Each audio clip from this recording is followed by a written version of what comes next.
Assalamualaikum warahmatullahi wabarakatuh. Kembali lagi di channel pembelajaran ya. Kita kali ini akan membahas tentang besaran dan sistem satuan. Kali ini kita akan membahas materi tentang fisika ya.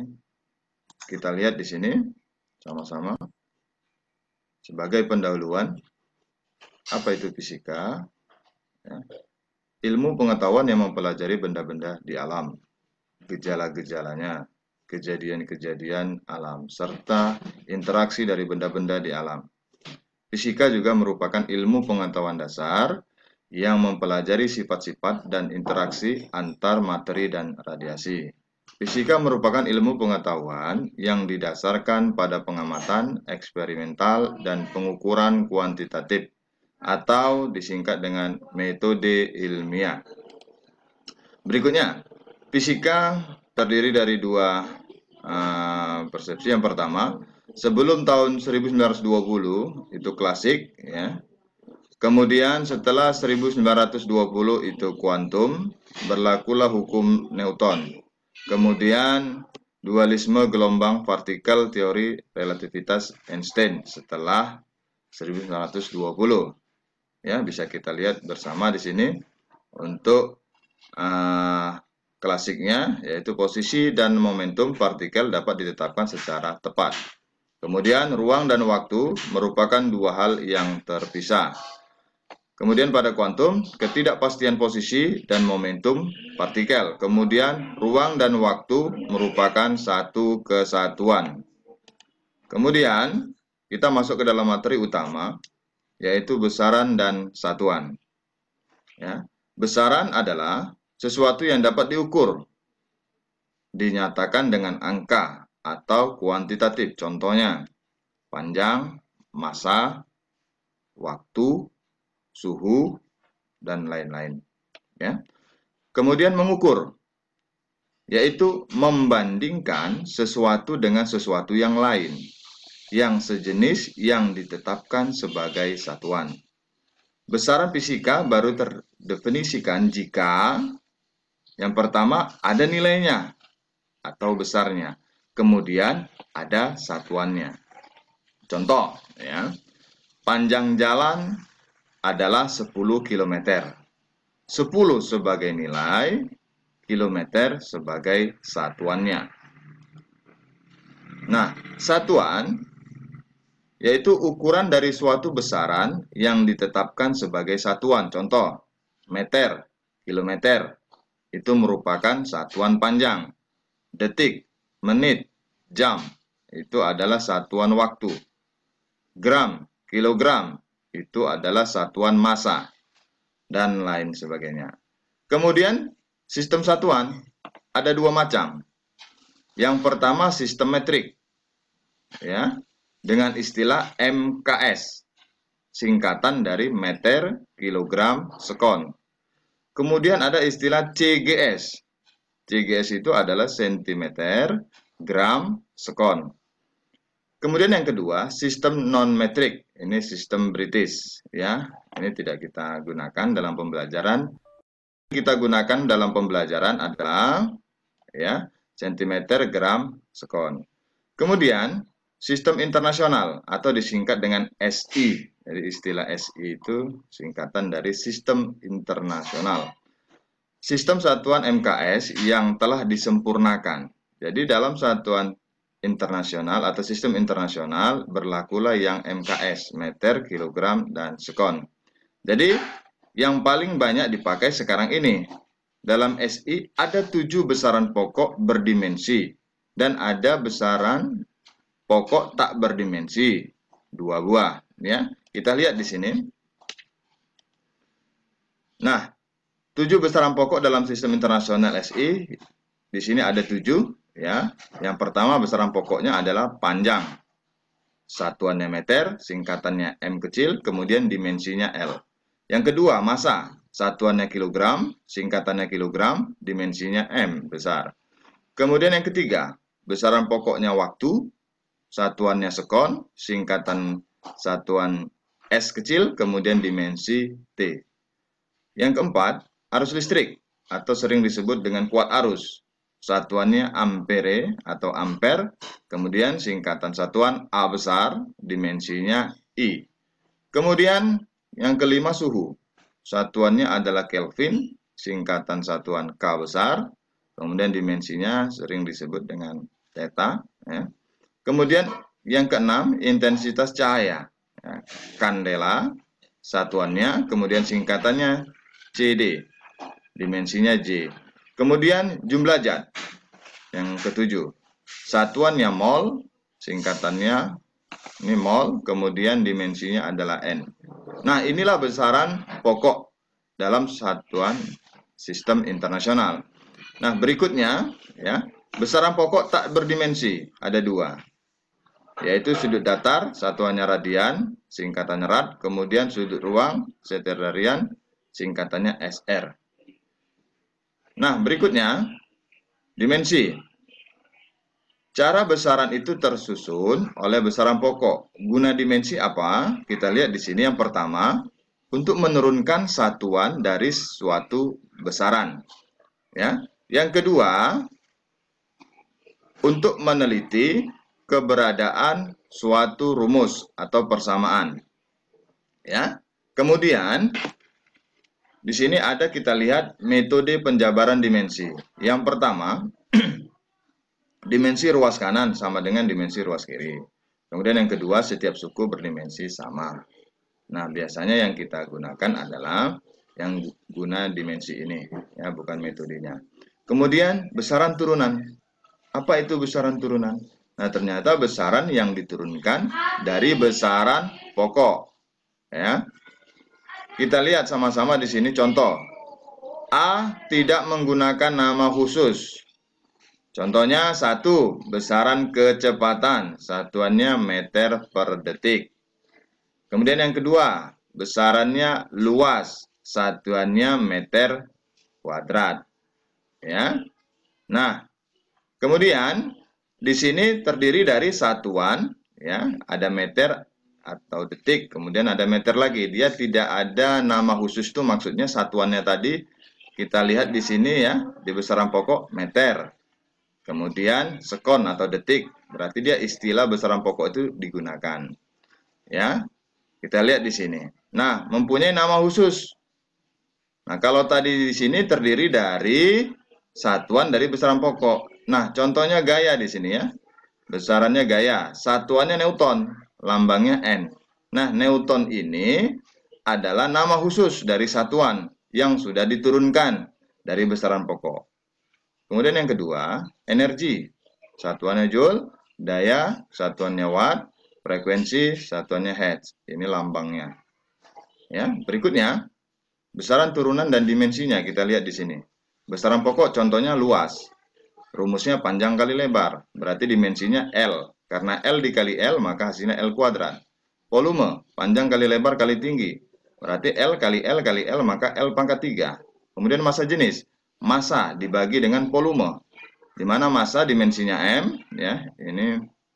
Kemudian L, ya, ini M besar sebenarnya, kemudian L pangkat min 3. Min 3 itu berarti dia berada di bawah, ya, pembagi, atau M per L pangkat 3. Kemudian kecepatan, perpindahan dibagi waktu, ya, L dikali T pangkat min 1, atau L per T, ya, karena ini dia dalam bentuk pangkat min 1.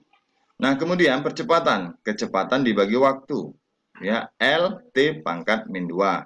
Gaya, massa dikali percepatan, M L T pangkat min 2. Usaha dan energi, gaya dikali perpindahan, ya, M L kuadrat, ya, T pangkat min 2. Impuls dan momentum, gaya dikali waktu, M L T pangkat min 1. Ya. Nah, ini contoh dimensi yang sudah diturunkan dari besaran pokok tadi. Ya, kita lihat sama-sama faktor pengali dalam satuan SI. Nah, ini dimensi tadi.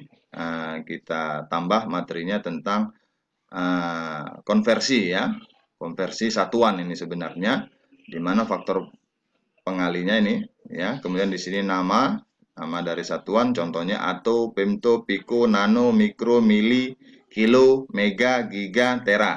Kalau dalam komputer bisa microhertz atau disebut dengan microbyte, kilobyte, megabyte, gigabyte, terabyte dalam komputer. Ini simbolnya, ya.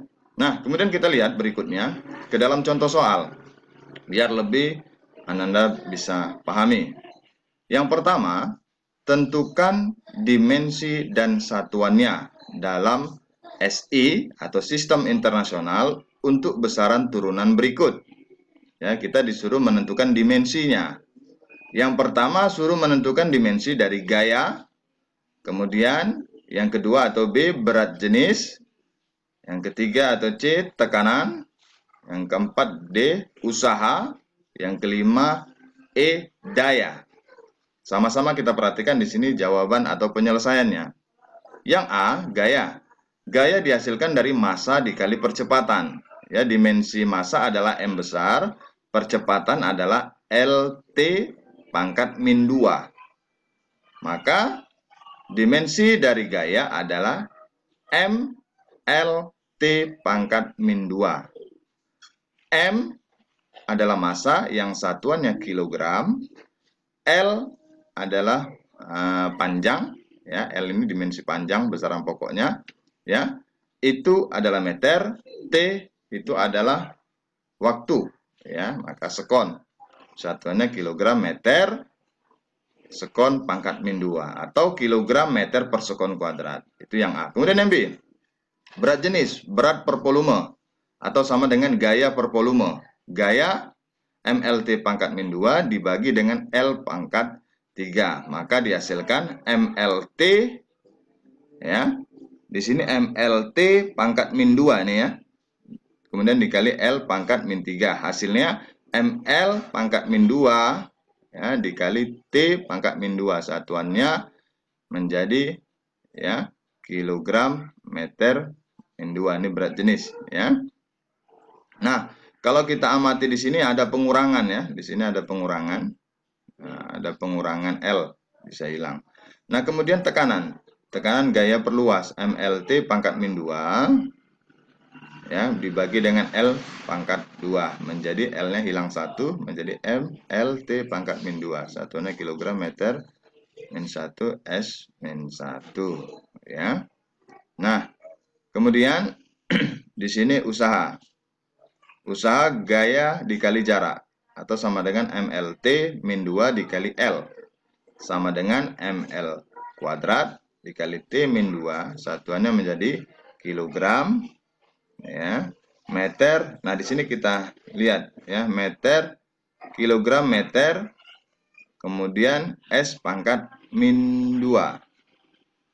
Ya, kalau kita lihat dari sini ada ML, kemudian dikali L-nya menjadi L pangkat 2.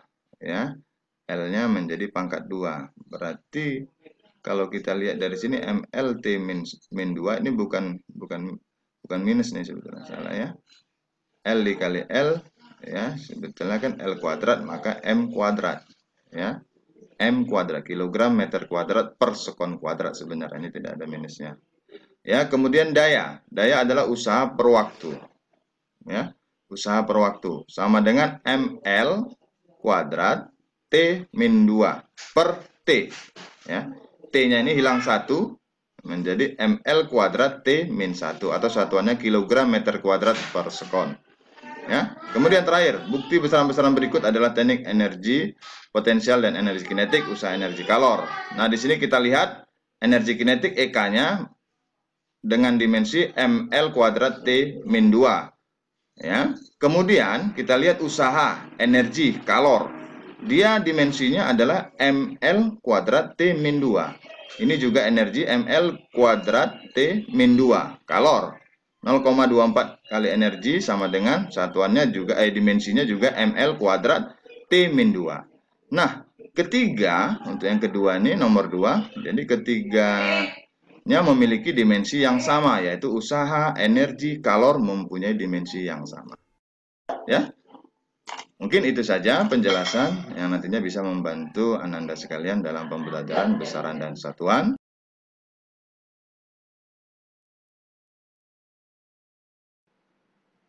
Assalamualaikum warahmatullahi wabarakatuh.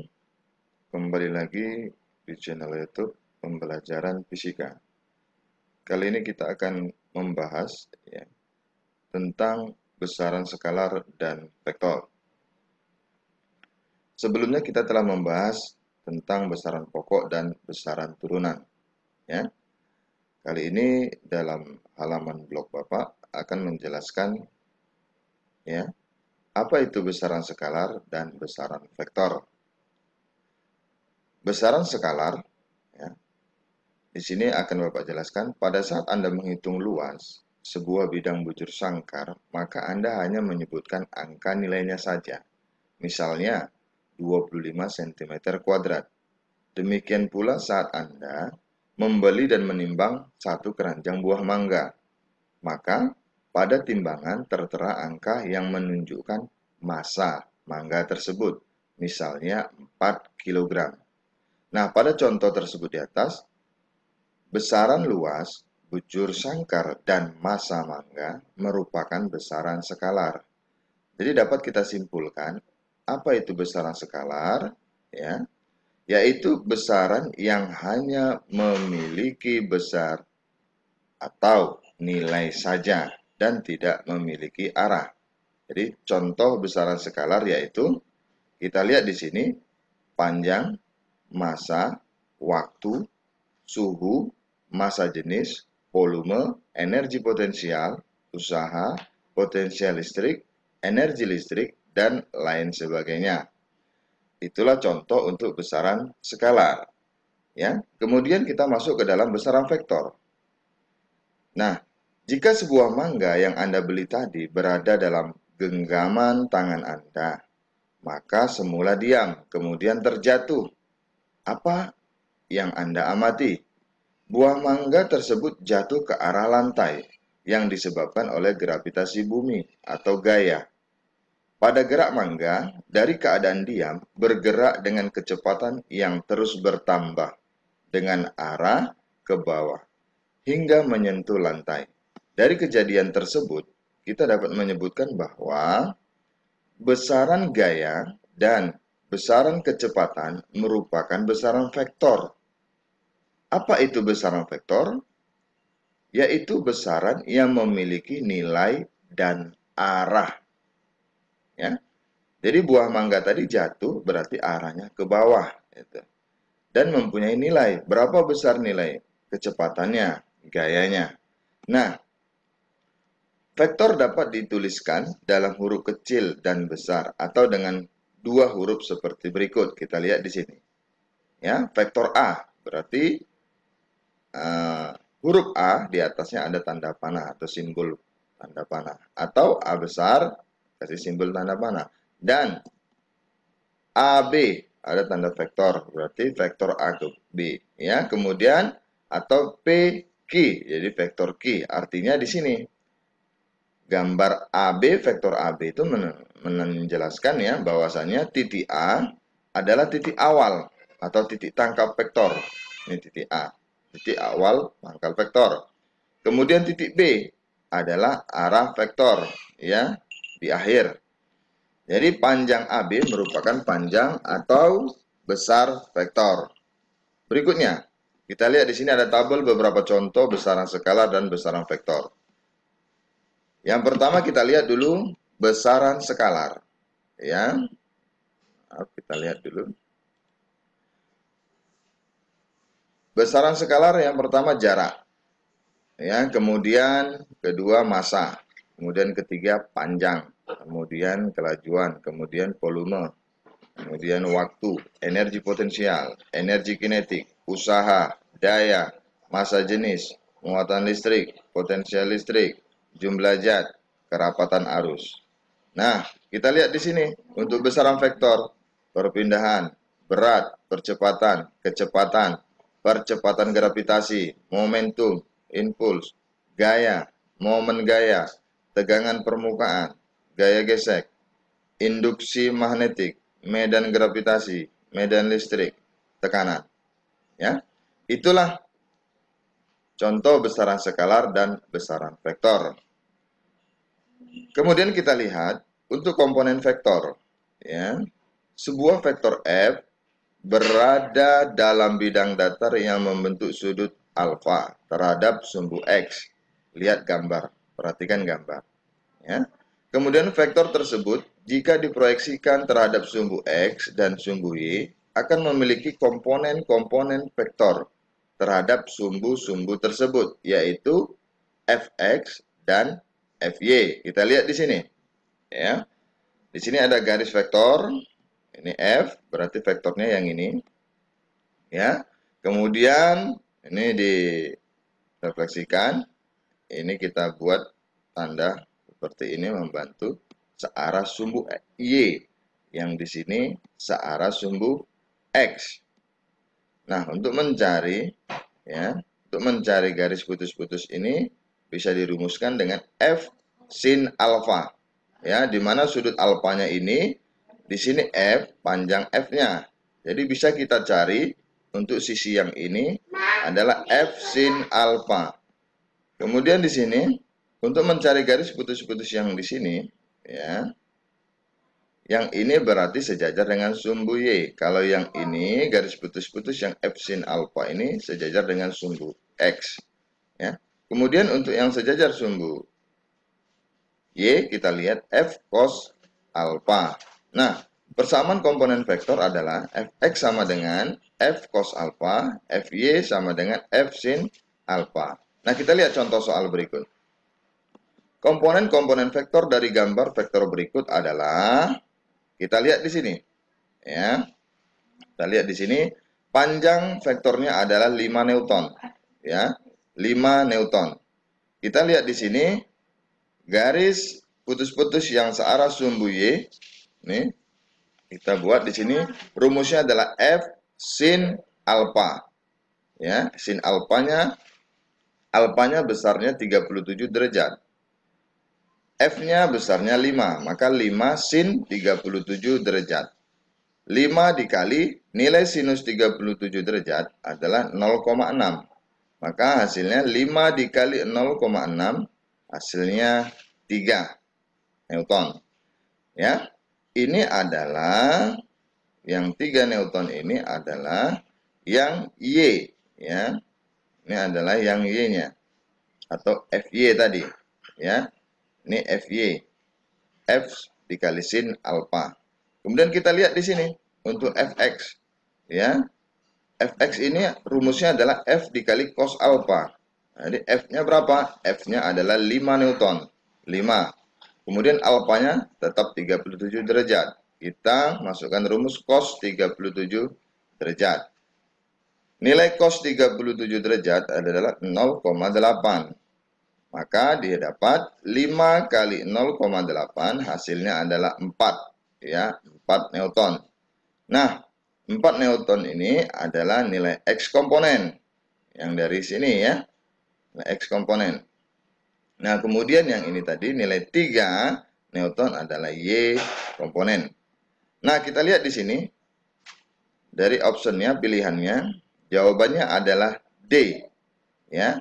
AX sama dengan 4 Newton. Ini dia. Kemudian AY sama dengan 3 Newton. Yang ini dia. Oke, kita lanjut. Next. Aplikasi vektor. Dalam kehidupan sehari-hari, banyak kita jumpai aplikasi vektor. Contoh sederhana adalah sebuah benda yang jatuh dari tangan Anda ke bawah lantai.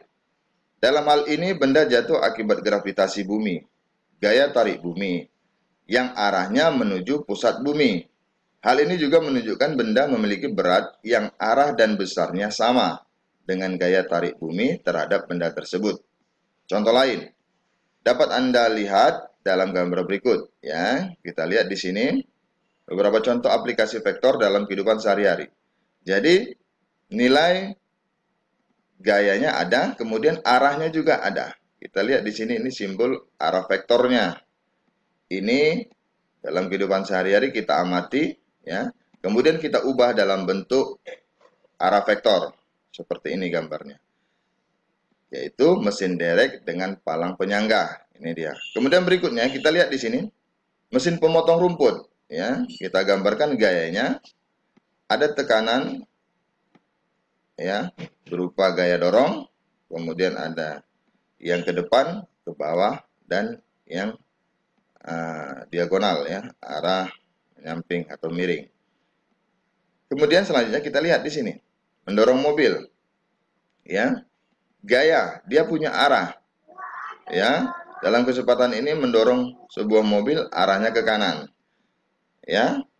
Ada massa dan ada percepatan. Kita lihat di sini,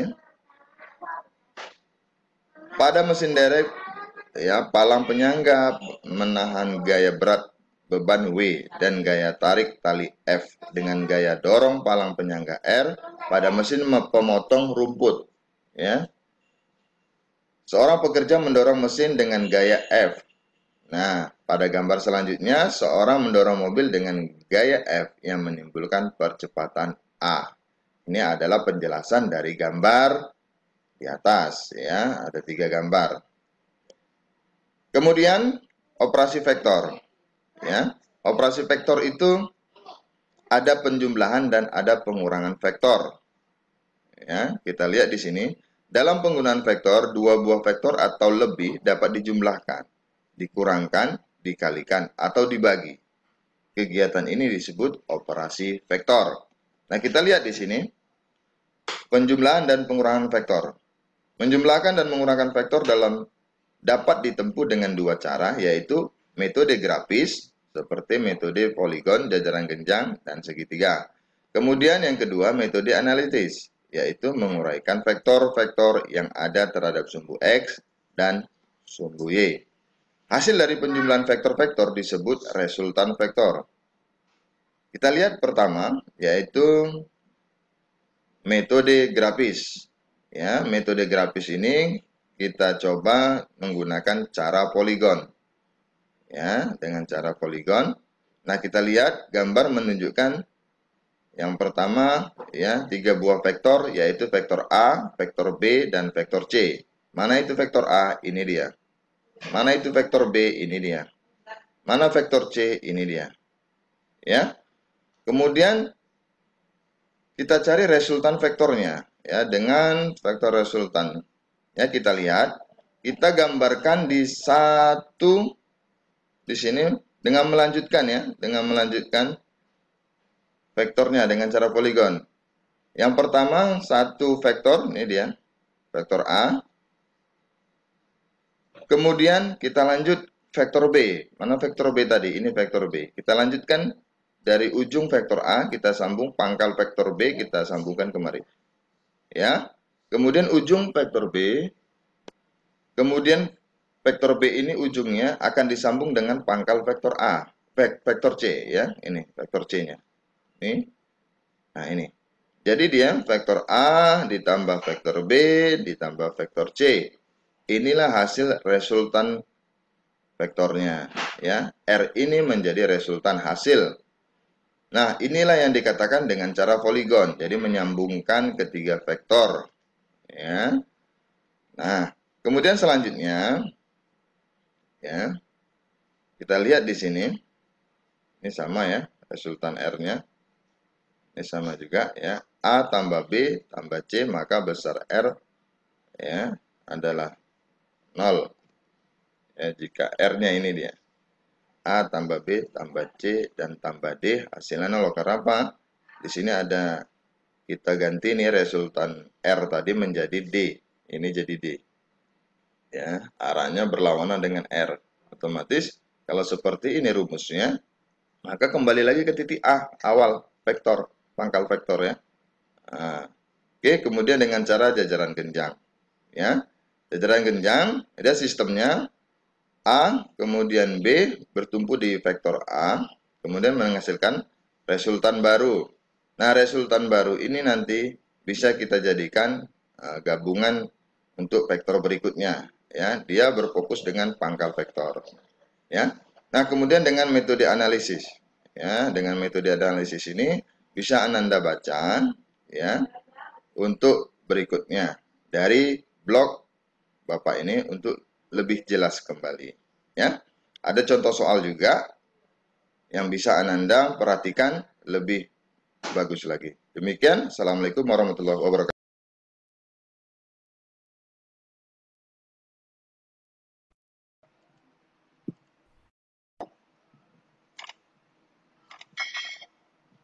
Assalamualaikum warahmatullahi wabarakatuh.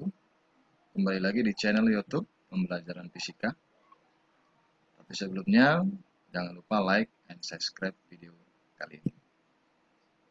Kali ini kita akan membahas tentang pengukuran jangka sorong, ya, merupakan materi keempat dalam pembelajaran atau mata pelajaran fisika, khusus kelas 10 SMK. Nah, di sini ada gambar jangka sorong yang untuk mengingatkan kembali kepada kita bahwasannya mana-mana saja bagian jangka sorong dan bagian mana yang dikatakan skala utama dan skala nonius, ya. Kita lihat di sini dari gambar. Ini ada rahang tetap atas. Kalau dikatakan rahang tetap berarti tidak dapat digeser atau disorong. Kemudian di sini rahang sorong atas berarti bisa digeser ke kanan dan ke kiri. Itu juga ini merupakan rahang sorong bawah. Ya, rahang sorong bawah bisa digeser ke kiri dan ke kanan juga. Nah, di sini ada rahang tetap bawah yang tidak dapat digeser. Ya. Kemudian ini benda yang diukur. Ya. Nah, kemudian mana dikatakan skala utama? Skala utama adalah skala yang diam. Jadi ini yang panjang kemari, ini dikatakan adalah skala utama yang ada angka-angkanya, garis-garisnya. Ini ya skala utama. Sedangkan yang dapat bergeser ini, ya, itu dikatakan skala nonius. Baik, kita lihat berikutnya penjelasan. Sebenarnya tidaklah sulit, ya, untuk bisa membaca jangka sorong apabila Anda mengetahui tipsnya, ya, tipsnya dengan benar. Dan di sini saya akan tunjukkan tips agar Anda bisa lebih mudah dalam membaca jangka sorong, ya. Yang pertama, Anda perlu menentukan angka yang ditunjuk pada skala utama yang tepat dibaca sebelum angka 0. Di skala nonius, di jangka sorong yang Anda pegang, ya. Nah, kemudian yang kedua, Anda perlu menentukan skala nonius, ya, yang segaris atau berhimpit, bertemu dia nanti dengan skala utama. Dan Anda perlu mengalihkannya dengan ketelitian angkanya. Nah, kemudian yang ketiga, Anda perlu menjumlahkan, ya, yang Anda peroleh tadi, angka yang Anda peroleh dari skala nonius dan juga skala utama, ya. Kita lihat di sini. Ini tadi keterangan gambar sudah dijelaskan, ya. Kita lihat di sini. Nah, jika Anda masih belum mengerti, mari kita lihat contoh di bawah ini. Cara mengukur diameter luar silinder. Ini silindernya, kita ukur diameter luarnya, berarti bagian luar. Ya, untuk yang di atas ini bisa mengukur diameter dalam pipa. Ya, dari atas dia diletakkan pipanya. Nah, kita lihat di sini, mana yang skala utama? Nah, skala utama itu yang di atas nih. Garis-garis yang di atas ada 2, 3, 4. Ya, ini 2, 2,1, 2,2, 2,3, 2,4, 2,5 dan seterusnya, ya, sampai angka 4. Itu skala utama. Nah, di sini adalah skala nonius, ya. Yang bawah ini 0, 1, 2, 3, 4. Nah, kemudian ada berimpit, artinya garis yang skala nonius dengan garis skala yang utama bertemu, berimpit, sejajar, ya, sejajar sempurna dia. Nanti apa gunanya? Nah, kita lihat dalam perhitungan. Nah, yang pertama tadi, Anda menentukan skala utama di gambar yang ada di atas ini bisa atau di samping, ya. Yang bisa dilihat kalau skala nonius itu terletak pada skala 2,2. Kita lihat di sini. Yang jadi patokan kita ini 2, ya. Ini 2.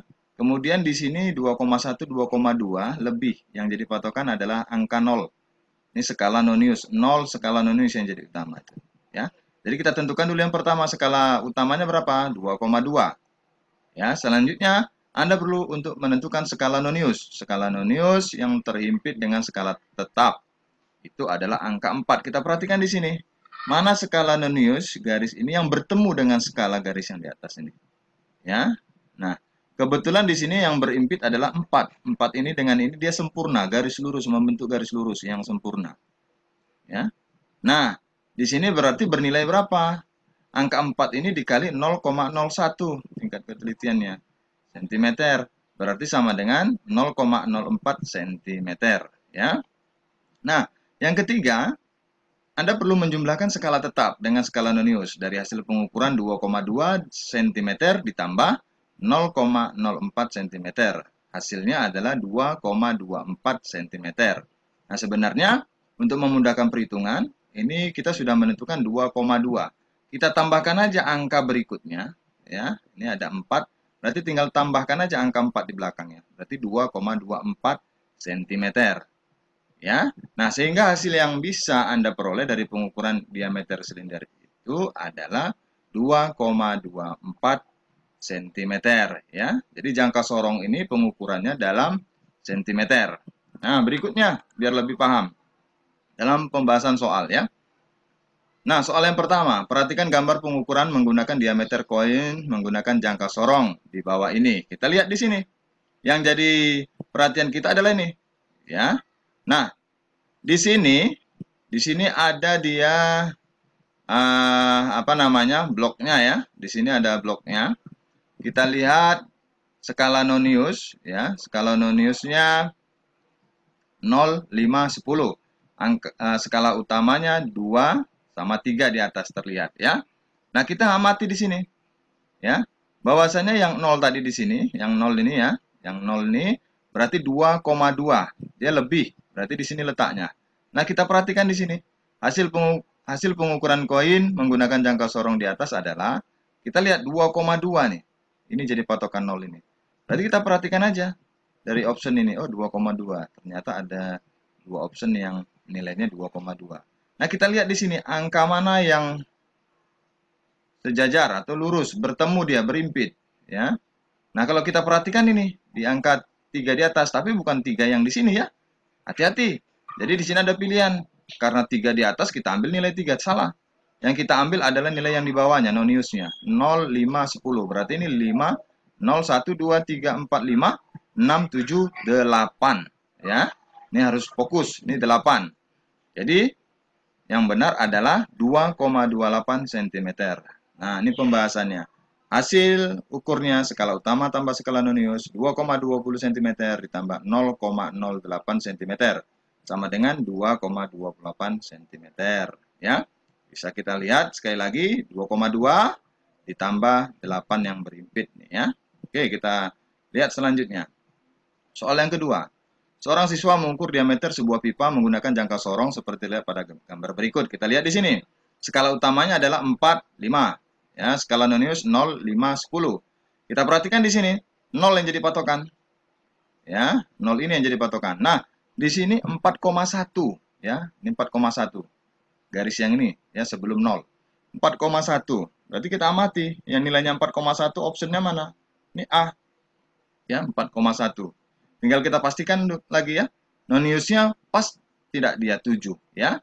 Nah, kalau kita perhatikan dari garis ini mana yang betul-betul lurus sejajar dia. Perhatikan ya. Nah, ini dia. Ya. Nah, ini dia 7 yang sejajar. Nah, diameter pipa tersebut adalah A 4,17 cm. Sangat mudah pastinya kalau kita tahu cara trik ya membaca alat ukur jangka sorong. Kemudian berikutnya, soal yang ketiga, seorang siswa mengukur diameter sebuah kelereng menggunakan jangka sorong seperti terlihat pada gambar berikut. Nah, kita lihat skala utamanya adalah 3, 4 ya. Skala noniusnya 0, 5, 10. Ya. Kita lihat ya. Skala utamanya sebelum 0, berarti 3,1, 3,2, 3,3. Perhatikan di sini. Nah, jawabannya 3,3. Udah pasti nih. Ya, karena yang lainnya salah ya, yang lainnya salah. Perhatikan garis yang ketemu. Berarti 0, 1, 2, 3, 4 belum ketemu, 5 juga belum lurus, 6 juga belum lurus, yang ketujuh lurus. Ya. Tapi hati-hati jangan yang 4 gitu. 4 nanti salah, itu 4 itu skala utama. Jadi yang 0, 5, 10, jadi 5, 6, 7 ya, 7. Jadi tinggal tambahkan aja angka di berikutnya. Jadi 3,37 cm ya. Nah, itu pembahasannya kita lihat di sini, tinggal jumlahkan saja 3,30 tambah 0,07 sama dengan 3,37 cm. Jadi jawabannya adalah C. Nah, berikutnya soal nomor 4. Perhatikan. Nah, skala utamanya ya. Skala utamanya 4, 5. Nah, pasti Anda sudah bisa juga membaca. Oh, sebelum 0 berapa itu? Ya, garis yang itu. Jadi 4,1, 4,2. Ya, kita lihat di sini 4,2 mana? Sangat mudah. Ya, sudah pasti D ini jawabannya. Karena yang lain sudah salah. Ya, berikutnya skala nonius. Mana? Skala yang lurus betul. Sejajar. Kita lihat 0, 1, 2, 3, 4. Ya. Nah, tinggal tambahkan angka berikutnya. Sudah pasti jawabannya adalah D, 4,24 cm. Ya, semakin lama semakin mudah dipahami. Yang penting kita tahu triknya bagaimana cara ya membaca alat ukur jangka sorong. Kemudian berikutnya, soal yang kelima, kita lihat. Perhatikan lagi gambar skalanya. Ya, fokus dengan skala utama. Skala utamanya 2, ya, kemudian 3. Ya, kemudian skala nonius 0, 5, 10. Nah, kita perhatikan di sini. Ya, fokus. 2, 2,1, 2,2, 2,3, 2,4, 2,5, 2,6, 2,7. Nah, tidak mungkin 2,8. Kenapa? Tidak boleh lewat nolnya nih. Nah, jadi sebelum 0. Jadi garis yang sebelum 0 adalah 2,7. Jangan 2,8. Ya, apalagi di sini opsinya ada 2,9. Salah besar. Di sini ada 3 angkanya. Sedangkan 0 ini tidak lewat dari 3. Seharusnya kalau memang jawabannya 3, dia 0 ini harus lewat dari 3. Nah, berikutnya kita perhatikan ya, skala utama tadi kan 2,7. Ya, kemudian kita lihat mana yang lurus betul sejajar. Ya, skala noniusnya dengan skala utama. Yang 1 tidak, 2 tidak, 3 tidak, 4 tidak, 5 tidak. Nah, 6. 6 itu pas lurus ya. 7 tidak, jauh. Ya, 8, 9, 10 tidak. Jadi yang pas betul adalah di angka 6 skala noniusnya. Ya. Nah, sangat mudah ya. Yang penting kita kuasai trik untuk membaca alat ukur. Yang penting fokus dengan ini 0 ya. Fokus dengan titik 0 ini sebagai mempermudah untuk membaca skala utamanya. Nah, jadi pembahasan hasil ukur skala utama tambah skala nonius sama dengan 2,70 cm ditambah 0,06 cm sama dengan 2,76 cm. Ya. Nah, kita lihat jawabannya adalah A, 2,76 cm. Ya, sudah ada contoh 5 soal ya yang pastinya bisa lebih memudahkan kita hitung secara langsung untuk penjelasan membaca skala dari alat ukur jangka sorong ya. Terima kasih ya, jangan lupa like and subscribe video pembelajaran fisika kali ini dan jangan lupa klik tombol like ya. Kemudian kita lihat di sini. Jangan lupa juga klik subscribe dan tanda lonceng agar mendapatkan ya kode notifikasi dari pembelajaran-pembelajaran berikutnya. Jangan lupa ya karena like and subscribe itu gratis. Baik, lebih dan kurang mohon maaf. Assalamualaikum warahmatullahi wabarakatuh.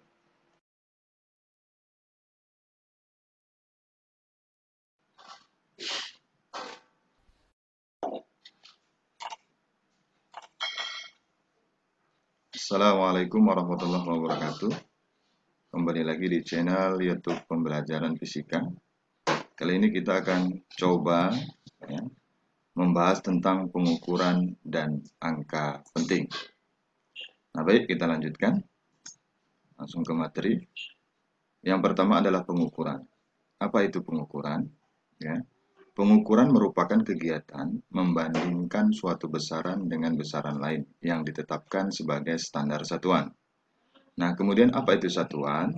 Satuan adalah suatu besaran dengan nilai tertentu yang dijadikan sebagai pembanding dalam pengukuran. Semua angka hasil pengukuran disebut angka penting. Besar ketidakpastian biasanya ditentukan dengan setengah skala terkecil alat ukur. Ketidakpastian tersebut dapat bersumber dari berbagai hal. Next, berikutnya kita lihat alat ukur untuk besaran pokok, ya. Besaran pokok panjang, massa, waktu, suhu, kuat arus listrik, jumlah molekul atau jumlah zat, kemudian intensitas cahaya. Apa alat ukur panjang? Ya, mistar, jangka sorong, mikrometer, skrup. Massa, neraca, waktu, stopwatch, suhu, termometer, kuat arus listrik, amperemeter, jumlah molekul tidak diukur secara langsung, ya. Kemudian intensitas cahaya yaitu light meter. Kita lanjut next. Mistar seperti ini. Ya, mistar digunakan untuk mengukur suatu panjang benda mempunyai batas ketelitian adalah 0,5 mm, yaitu setengahnya dari 1 mm. Oke, berikutnya jangka sorong. Ya, jangka sorong digunakan untuk mengukur suatu panjang benda yang mempunyai batas ketelitian 0,1 mm. Lebih teliti dibandingkan tadi mistar. Ya, mistar hanya 0,5, ini 0,1 mm. Nah, di sini kegunaannya bisa mengukur diameter luar, diameter dalam, ya, untuk jangka sorong sebuah pipa, mengukur diameter dalam dan diameter luar sebuah pipa. Kemudian kelanjutannya yaitu mikrometer skrup, ya, seperti ini bentuknya, ada skala utama, ada skala putar. Ya. Kemudian kita lihat mikrometer skrup digunakan untuk mengukur suatu panjang benda mempunyai batas ketelitian 0,01 mm. Lebih teliti lagi. Ya, dia biasanya tebal seng, aluminium, atau bisa juga kertas tipis, ya, mengukur ketebalannya. Kemudian kita lihat neraca. Ya, neraca digunakan untuk mengukur massa suatu benda. Ya, seperti ini bentuknya. Kemudian termometer, ya. Apa itu termometer? Termometer yang digunakan untuk mengukur suhu, ya. Ada termometer yang analog atau manual dengan menggunakan air raksa, kemudian dengan menggunakan infrared, ya. Sensor bekerja dia digital, ya. Kita lihat berikutnya yaitu amperemeter. Amperemeter digunakan untuk mengukur kuat arus listrik. Ya, seperti ini amperemeter analog, yang ini amperemeter digital. Nah, berikutnya kita lihat stopwatch. Ya, stopwatch itu digunakan untuk mengukur waktu yang mempunyai batas ketelitian adalah 0,01 detik. Ini ada yang digital dan yang ini adalah yang analognya. Berikutnya kita lihat alat ukur besaran turunan. Nah, besaran turunan speedometer. Gunanya untuk mengukur kelajuan. Jadi di kendaraan kita, baik sepeda motor, ya, atau mobil, ada speedometernya mengukur kecepatan atau kelajuan. Selanjutnya ohmmeter dan voltmeter. Ya, ini ohmmeter digunakan untuk mengukur tahanan listrik. Kemudian voltmeter digunakan untuk mengukur tegangan listrik. Ya, seperti ini bentuknya, hampir sama dengan amperemeter tadi. Ada yang analog, ada yang digital. Selanjutnya, ohmmeter dan voltmeter dan amperemeter biasanya menggunakan multitester. Multitester itu dalam satu multitester bisa mengukur ketiga besaran ini: tahanan, tegangan, dan kuat arus. Ya. Kita lihat di sini, kalau dia tahanan ohmmeter, kalau tegangan voltmeter, kalau arus adalah amperemeter. Nama alat ukurnya. Kemudian kita berikutnya ada manometer. Ya, manometer ini digunakan untuk mengukur tekanan udara tertutup. Ini sering kita jumpai di peralatan teknisi AC, ya, mengukur tekanan yang ada dalam pipa pada AC, ya, mengukur tekanan freonnya, gasnya. Oke, selanjutnya kita lihat istilah dalam pengukuran. Ya, ada 3 istilahnya. Yang pertama, ketelitian adalah suatu ukuran yang menyatakan tingkat pendekatan dari nilai yang diukur terhadap nilai benar. Kemudian yang kedua, kepekaan adalah ukuran minimal yang masih dapat dikenal oleh instrumen atau alat ukur. Kemudian ketepatan atau akurasi adalah suatu ukuran kemampuan untuk mendapatkan hasil pengukuran yang sama dengan memberikan suatu nilai tertentu pada besaran fisis. Ketepatan merupakan suatu ukuran yang menunjukkan perbedaan hasil-hasil pengukuran pada pengukuran berulang. Artinya kita Tidak sekali saja mengukur, kita beberapa kali, ternyata hasilnya sama, berarti sudah akurat atau sudah tepat. Berikutnya kita lihat kesalahan dalam pengukuran. Ya, ada dua kelompok dia kesalahan pengukuran. Yang pertama kesalahan sistematis.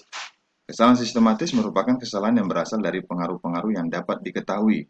Jadi dapat kita ketahui dengan pasti. Atau ditimbulkan oleh adanya faktor tetap yang menyebabkan adanya kesalahan dalam hasil pengukuran. Yang pertama di sini dijelaskan kesalahan kalibrasi alat dan interaksi alat dengan lingkungan. Kemudian kesalahan paralak atau sudut pandang dalam melakukan pengukuran. Kemudian kondisi percobaan tidak sama dengan kondisi di alat yang sudah dikalibrasi. Perubahan kondisi lingkungan dan kesalahan alat. Kemudian yang kedua, kesalahan acak. Kesalahan acak berasal dari pengaruh faktor-faktor yang tidak dapat diperkirakan atau tidak dapat diprediksi dan bersifat itu sementara. Kesalahan acak sulit dihindari disebabkan oleh fluktuasi yang tidak dapat diduga.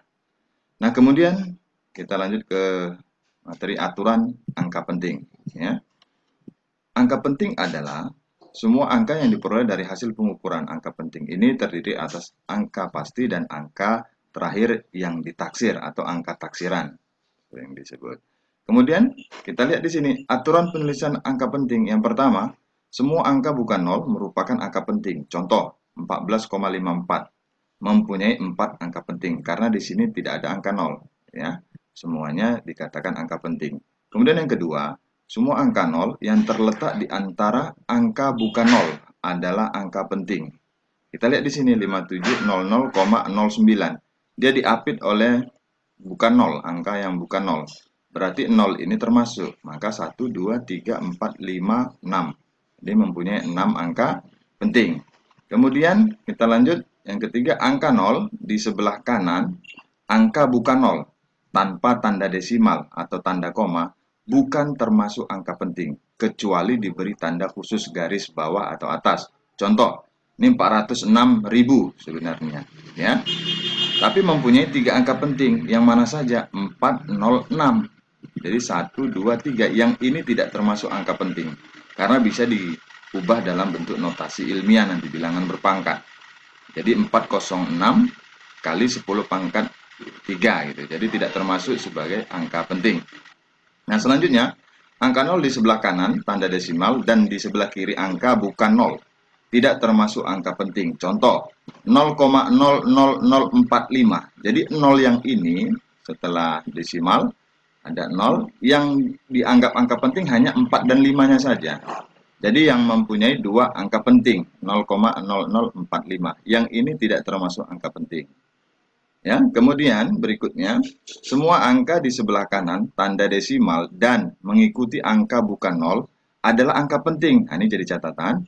Kalau tadi yang sebelum ini, sebelum angka bukan 0, dia tidak termasuk. Kalau yang ini termasuk setelah. Ya, setelah 28,00. Jadi mempunyai 4 angka penting. Jadi ini 1, 2, 3, 4. Jadi ini termasuk 0-nya setelah bilangan desimal. Di sini ada angka bukan 0, 8. Kemudian kita lihat di sini 0,004200 mempunyai 4 angka penting. Yang mana saja? Berarti yang ini tidak termasuk ya, yang sebelah kiri ini tidak termasuk. Yang sebelah kanan ini termasuk, maka 4200. Karena dia di sini adalah yang di sebelah kanan tanda desimal, mengikuti angka bukan 0. Berarti ini kan bukan 0, 42. Maka yang mengikuti sebelah kanan ini termasuk. Jadi 4200 ini termasuk angka penting ya. Nah, berikutnya semua angka sebelum orde atau pada notasi ilmiah termasuk angka penting. Notasi ilmiah ini bilangan berpangkat ya, 10 pangkat 2, 10 pangkat 3, 10 pangkat 4 dan sebagainya. Kita lanjut. Aturan operasi angka penting. Aturan ya angka penting dalam penjumlahan dan pengurangan. Kita lihat di sini hasil penjumlahan dan pengurangan angka penting harus memiliki jumlah angka penting yang sama dengan bilangan yang memiliki angka penting terbanyak dari bilangan-bilangan yang dijumlahkan atau dikurangkan serta hanya boleh mengandung 1 angka taksiran. Ya, kita lihat di sini. Kemudian aturan angka penting dalam perkalian dan pembagian. Penulisan hasil perkalian dan pembagian pada angka penting mengikuti angka penting paling kecil, yang paling sedikit atau kecil. Atau hasil perkaliannya, pembagian angka penting harus memiliki angka penting sebanyak angka penting yang paling sedikit di antara bilangan yang dikalikan. Kemudian yang ketiga, aturan pembulatan angka penting. Angka lebih dari 5 dibulatkan ke atas dan angka kurang dari 5 dihilangkan. Ini pembulatannya. Seperti bilangan desimal kita bulatkan. Kalau dia lebih dari 5 berarti kita tambahkan. Kalau dia kurang kita abaikan atau kita kurangin. Kemudian notasi ilmiah untuk bilangan yang lebih dari 10, pindahkan tanda desimal ke kiri sampai hanya ada satu angka di sebelah kiri, tanda koma, dan angka itu tidak boleh angka 0. Kemudian hitung berapa kali tanda koma digeser ke kiri. Ini bilangan berpangkat ya, notasi ilmiah. Kemudian kita lihat di sini, selanjutnya, penjumlahan dan pengurangan bilangan penting. Nah, ini yang kita harus lebih fokuskan. Ya, contoh nih. 237,219 gram ditambah 15,5 gram ditambah 8,43 gram. Ya, sama dengan. Kita lihat di sini. Bilangan pertama, bilangan kedua, bilangan ketiga. Bilangan pertama terdiri dari angka taksirannya adalah 9. Kemudian untuk bilangan berikutnya 15,5, 5 merupakan angka taksiran. Yang terakhir itu bilangan yang terakhir merupakan bilangan angka taksiran. Nah, setelah dijumlahkan hasilnya 297,149 ya. Nah, kita lihat angka taksiran di sini mana yang paling sedikit atau yang paling kecil ya. Kita lihat berarti di angka 1 ini ya, kalau kita bariskan, karena jawaban itu tidak boleh terdiri dari 3 angka taksiran, tidak boleh. Jadi hanya satu angka taksiran. Jadi yang kita ambil adalah yang paling kecil, yang paling sedikit. Jadi 297,1. Ini kita abaikan 49-nya dari barisan ini ya. Nah, ini dibulatkan menjadi 297,1 gram karena hanya boleh mengandung satu angka taksiran ya. Ini dia. Dan gitu juga pengurangan. 468,39, 9 angka taksiran, 412. Di sini angka taksirannya adalah 2. Nah, 9 ya, angka taksiran, kemudian 2 angka taksiran. Kita lihat di sini 56,39 ya. Karena ini angka taksirannya di 6, maka dibulatkan menjadi 56 meter. Artinya 399 dibulatkan 4 tidak lebih dari 5 ya, maka tidak ada penambahan, hasilnya 56. Jadi yang boleh mengandung satu angka taksiran. Kalau diluruskan tanda garis ini berarti dia harus yang paling sedikit. Yang ini kita abaikan, hasilnya 56. Ya. Kita lihat perkalian. Nah, kalau perkalian kita lihat hasil kalinya adalah 1,38226 ya, cm kuadrat. Kita lihat yang bilangan pertama 4 angka taksirannya, 1, 2, 3, 4 angka pentingnya. Kemudian ini 2 angka pentingnya. Kemudian hasilnya harus terdiri dari 2 angka penting karena yang paling sedikit dari 2 bilangan ini adalah 2 angka penting. Maka harus dibulatkan. 1,38. 8 ini lebih dari 5 maka kita bulatkan menjadi 4. Hasilnya menjadi 1,4. Jadi hanya terdiri dari 2 angka penting karena di sini bilangannya 2 angka penting. Berikutnya gitu juga sama. Ya, di sini terdiri dari 2 angka penting 3 dan 0, di sini terdiri dari 4 angka penting, maka jawabannya harus terdiri dari 2 angka penting ya, 1,5. Karena 1 ini tidak lebih dari 5, maka tidak lakukan pembulatan, kita abaikan 1,5 ya. Di sini kilogram per meter kubik jawabannya ya, hanya terdiri dari 2 angka penting saja. Oke, mungkin itu saja. Semoga membantu. Assalamualaikum warahmatullahi wabarakatuh.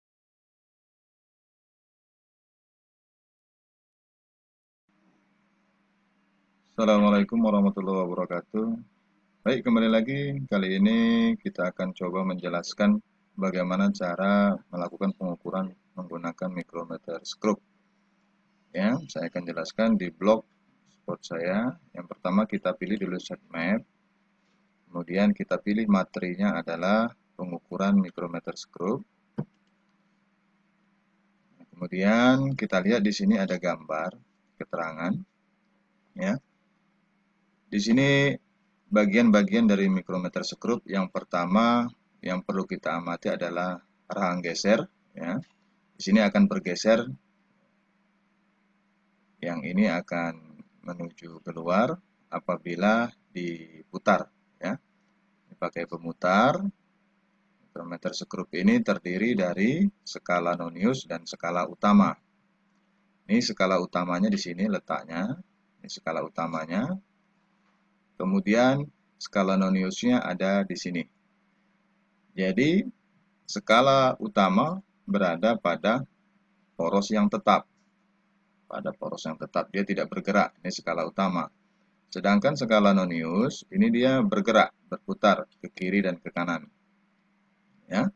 Kemudian kita lihat lagi di sini lebih jelas mana yang skala utama. Ini dia skala utama. 0, 1, 2, 3, 4, 5, 6, 7, 8. Ini 0, 0,5, 1, 1,5, 2, 2,5, 3, 3,5. Ini dan seterusnya.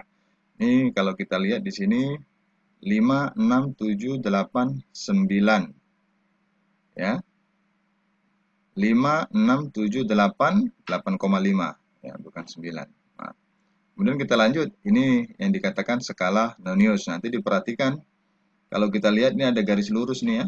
Nah, yang sejajar. Nanti yang perlu kita perhatikan yang sejajar. Oke. Kita di sini coba bagaimana membaca skala mikrometer skrup. Mikrometer skrup merupakan alat ukur besaran panjang dengan tingkat ketelitian 0,01 mm. Ya, kita coba membaca skalanya saja langsung. Ini ada contoh soal pertama. Kita perhatikan di sini, kita menentukan skala utamanya dulu. Ya, di sini skala utamanya 0, 0,5, 1, 1,5, 2. Ya, karena tidak ada garis kecil di bawah, ini patokannya yang garis yang ini patokannya. Berarti skala utamanya adalah 2,00. Ya. Nah, sekarang menentukan skala noniusnya. Ya, ini 0,28. Berarti kita lihat garisnya ini. Ini kalau lurus secara horizontal, ini 20, ini 25. Kita perhatikan mana yang lurus dengan garis skala utama. Nah, grid ini dia. Berarti 25, 26, 27, 28. Nah, yang lurus ini adalah 28. Ya, garisnya. Jadi pada skala nonius 28 itu nilainya sama dengan 0,28 mm. Nah, kemudian tinggal jumlahkan saja skala utama ditambah dengan skala noniusnya. Ya, 2,00 mm ditambah 0,28 mm. Hasilnya adalah 2,28 mm. Oke, next kita lihat contoh soal yang berikutnya. Soal nomor 2. Kita perhatikan masih posisinya di 2, ya, skala utamanya di 2, 0, 1, 2, ya, 2,00. Kita lihat skala noniusnya berubah. Di sini 10, 15, 20, 25. Berarti yang di sini, nah, yang lurus ini adalah kita lihat 15, 16, 17, 18. Ya. Kita berangkat dari yang rendah dulu. Atau boleh, dari yang tinggi juga boleh, tapi dikurangkan 20, 19, 18. Maka nilai skala noniusnya adalah 0,18 mm. Ya, tinggal jumlahkan saja. Skala utama 2,00 mm, skala noniusnya 0,18 mm. Hasilnya adalah 2,18 mm. Oke, next. Selanjutnya contoh soal yang ketiga, kita perhatikan. Nah, di sini ada perbedaan dari soal sebelumnya. Ini 0, 0,5, 1, 1,5. Nah, garis yang ini ya berjumpa dengan garis yang kecil di sebelah kiri ini. Yang nilainya adalah 1,5 mm. Nah, maka skala utamanya adalah 1,50 mm. Berikutnya kita lihat skala noniusnya. Ya. Skala noniusnya 10, 15, 20, 25. Kita perhatikan garis yang sejajar dengan skala utama, garis lurusnya 15, 16, 17, 18. Maka nilai skala noniusnya adalah 0,18 mm. Berikutnya kita jumlahkan. Skala utama 1,50 mm ditambah skala nonius 0,18 mm. Hasilnya adalah 1,68 mm. Nah, berikutnya kita lihat contoh soal yang keempat. Ya, dengan skala utama kita perhatikan sama dengan soal yang ketiga, 0, 0,5, 1, 1,5. Nah, Ini berarti skala utamanya adalah 1,50 mm. Kita perhatikan ya. Nah, kita perhatikan 30, 35, 40, 45. Yang lurus benar dengan garis lurus skala utama ini. Sejajar, horizontal ya. Nah, ini adalah 38. Maka skala noniusnya sama dengan 0,38 mm. Tinggal kita jumlahkan. Hasil pengukurannya adalah nilai skala utama 1,50 mm ditambah nilai skala nonius 0,38 mm sama dengan 1,88 mm. Nah, berikutnya kita lihat di sini ya. Contoh soal nomor 5. Perhatikan juga baik-baik. Di sini ada perubahan angka ya. Di sini ada 5. Berarti di sini 5,5. Kemudian di sini 6. Kemudian di sini 6,5. Maka skala utamanya adalah 6,50 mm. Selanjutnya, kita lihat di sini ya, 30, 35, 40, 45. Mana yang sejajar? Seperti yang tadi ya, sebelumnya secara horizontal. Ya, secara horizontal berarti 35, 36, 37, 38. Jadi nilai skala noniusnya adalah 0,38 mm ya. Hasil pengukuran adalah nilai skala utama, ini dia ya, ditambah nilai skala nonius 0,38 mm. Yang ini dia. Hasilnya adalah 6,88 mm ya. Nah, inilah cara melihat ya hasil pengukuran dengan menggunakan mikrometer skrup. Kita kembali lagi ke atas ya. Kalau kita lihat di sini ketelitiannya adalah 0,01 mm ya. Dia lebih teliti, lebih akurat apabila kita mengukur tebal kertas ya, tebal seng, tebal pelat ya, ini lebih teliti. Karena kita ketahui kalau menggunakan roll atau mistar itu ketelitiannya hanya 1 mm. Ya, jangka sorong ketelitiannya adalah 0,1 mm. Sedangkan mikrometer skrup ini tingkat ketelitiannya adalah 0,01 mm.